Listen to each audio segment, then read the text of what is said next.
Hello and welcome to the U.S. History Underground. I'm Mr. O'Hagan, and I'm here as always with my podcast partner, Mr. Zagari. How are you doing, Zax? Doing great, Mr. O'Hagan, and I'm super excited for today's podcast. We could always connect our podcasts to the modern world, but I think today's topic will feel even more familiar with our listeners than usual. Couldn't agree with you more, Zax. Today on the podcast, political parties in the founding era.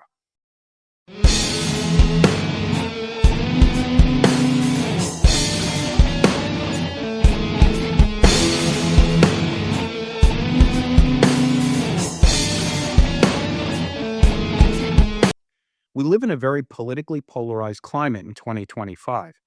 The people in the 1790s and early 1800s also lived in a highly charged political climate. And in many ways, the central debates from that era mirror the central debate in today's politics. Absolutely. Questions such as, what is the ultimate role of government in the economy? What is the role of the government in people's day-to-day life? How do we balance security and liberty? Who are America's allies abroad, or should we focus our attention inward? I got to say, Mr. O'Hagan, these sound an awful lot like essential questions. I can't disagree with you. And just as the people in 2025 believe that the answers to those questions will represent the rise or fall of America, the life and death of this nation, so too did Hamilton's Federalists and Jefferson's Republicans believe that they held the fate of the nation in their hands. And whichever party won would either save or destroy the country. It's also important to remember that plenty of rank and file, everyday Americans were probably ambivalent about which party they supported. Just like today, there were plenty of independents. True, Mr. O. But also, like today, the loudest voices on both sides of the debate were so forceful and so committed that they gave the impression that they were speaking on behalf of every American. I think we've teased the topic enough. Why don't we provide our listeners with a little context for political parties in the founding era? I mean, would you do the honors, Mr. O? I know this is your thing. Context is my middle name. Parties and political factions are certainly not new in world history. If you go back to the English Civil War in the 1640s, you see the Cavaliers who were loyal to the king, and the Roundheads, Oliver Cromwell's Puritans. In England's Glorious Revolution in the late 1680s, Tories, the party supporting the monarchy, and Whigs, who supported a limited monarchy and a strong parliament, went toe-to-toe with each other, with the Whigs carrying the day as William and Mary ascended to the throne. For Americans, we see a political division already exist during the Revolution between patriots and so-called loyalists, but it's during the Constitutional Convention in 1787 and the subsequent ratification debates in 1788 and 1789 that the real foundation of political parties in America is formed. You're talking about the so-called Federalists and Anti-Federalists, right? Exactly. Could you explain who these folks are, Zags, and why they're in opposition? Sure. Well, the Federalists in 1788-89 would be a term for anyone who supported ratifying the Constitution.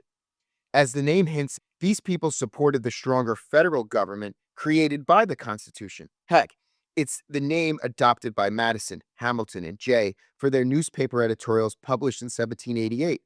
The Federalists, or the Federalist Papers as they are often called. The Anti-Federalists were some of those more hardcore revolutionaries.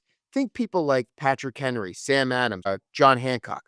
They were very suspicious of strong national governments after their experience as British colonists and saw the Constitution as a watered-down version of the British model that could, over time, evolve into some kind of oppressive, rights-limiting, tax-imposing regime.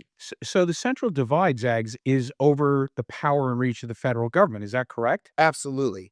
And that's the thread that connects to the first administration of George Washington. Right. Okay. Spoiler. The Constitution is ratified with the promise of a Bill of Rights to mollify those anti-federalists, but there are still concerns over the new government. Our old pal, H.W. Brands, the great historian, points out that to the framers of the Constitution, political parties were a fatal threat to Republican virtues. They had suffered the consequences of partisan politics in Britain before the American Revolution, and they wanted nothing similar for America. Yet parties emerged even before the Constitution was ratified, and they took firmer root in the following decade. You know, George Washington's credibility goes a long way to giving each of those sides some faith that the right thing will be done as long as the great man is at the head of the government as the first president. And he tries to bring the nation together with his cabinet appointments. I mean, we have Hamilton from New York as the Treasury Secretary, Virginia's Jefferson and Randolph, Secretary of State and the Attorney General, and a Bostonian, Henry Knox, as the first Secretary of War, who also spent, I'm going to digress here, the mid 1770s in the great state of New Jersey. Oh, it's so interesting. Washington is trying to address that political divide, but it's a geographic divide, Mm. North versus South. When and how does the ideological divide start to develop, Zags? Well, the key players in that ideological divide are Hamilton and Jefferson. Let's remember, Hamilton was at the Constitutional Convention and was a strong advocate for a more robust federal government. He had seen firsthand how an ineffective government could paralyze a nation. You mean the Continental Congress during the Revolution? Exactly. Hamilton was George Washington's aide de camp during the war and was always frustrated at the limitations of that Congress, which had to rely on states for funding and support. That meant that Washington's army was always short of supplies and food and weapons. By the time he was Secretary of State, Hamilton was a devout nationalist and was convinced that, in wake of the Continental Congress and its weak replacement, the Articles of Confederation, it was time for an empowered national government. Right, and Jefferson was on the other end of things. He was the chief author of the Declaration of Independence. He was governor of Virginia during the Revolution. He had a state local perspective on government. During the Constitutional Convention, he was serving as an ambassador in France, so he saw all of the reports and debates secondhand. But his bias against stronger central government didn't fade, especially because he saw too much British in the government created by the Constitution. No, it didn't fade. And interestingly, Jefferson and Madison, the man seen as most responsible for the Constitution, were very close. Jefferson wasn't public about his dislike for the Constitution. In his private letters to Madison, he expressed a lot of apprehension. By all rights, he would have been an anti Federalist, writing letters and speaking out publicly had he been in Virginia in 1787 and 1788. Being absent is probably the best thing that could have happened to Jefferson because it might have hurt his future political aspirations if he had been such a visible opponent of the Constitution in his early days. So when Jefferson and Hamilton start to work together in Washington's cabinet, Jefferson was immediately alarmed at the policies that Hamilton was advocating. Hamilton's financial plan was particularly troubling to Jefferson. We'll have covered this financial plan by the time you hear this podcast. But the quick summary is that Hamilton's plan would put the federal government firmly in control of the American financial system, managing the national debt, raising taxes through tariffs, and monitoring the economy through the privately run Bank of the United States, or as like we refer to it, the bus. Right. And Jefferson, states' rights guy that he Yep. was, Zags, knew that putting all that responsibility into federal hands meant it was being taken out of the hands of state and local government. And there's that thread you mentioned before, the central divide between Hamilton and Jefferson, federal authority. And that wasn't the only place where they differed. Remember that Jefferson was a wealthy plantation owner. Yeah, he loved to refer to himself as a gentleman Yeah. farmer, but he was probably the wealthiest man in Virginia. It's like calling Jeff Bezos a used book salesman. Exactly. True, but he also portrayed himself as someone who lived in the countryside and had a very romantic notion of people who worked the land as being the most honest and righteous people. Hamilton, on the other hand, was an immigrant. He made his name in New York City. He loved the hustle and bustle of commerce and business and industry. Those city people, they were Hamilton's people. Right. So, very much like the Republicans and Democrats today, Hamilton and Jefferson both had a demographic that they wanted to be identified with, an image of who their supporters were. And that's also a kind of us against them in a very modern political way. Well, we shouldn't forget that both of these guys also differed sharply in terms of foreign policy. Hamilton envisioned an America that would be more interactive with the world and saw Great Britain as our natural economic partner, whereas Jefferson thought that any kind of partnership with Britain was a betrayal of the revolution. We should keep to ourselves as much as possible. But when we did interact, our clear ally and preferred partner had to be France. So, we've got economic differences of opinion. Mm-hmm. We've got a state versus federal power dynamic. Yep. We've got a different political base, city versus country, and even a clear difference in foreign policy.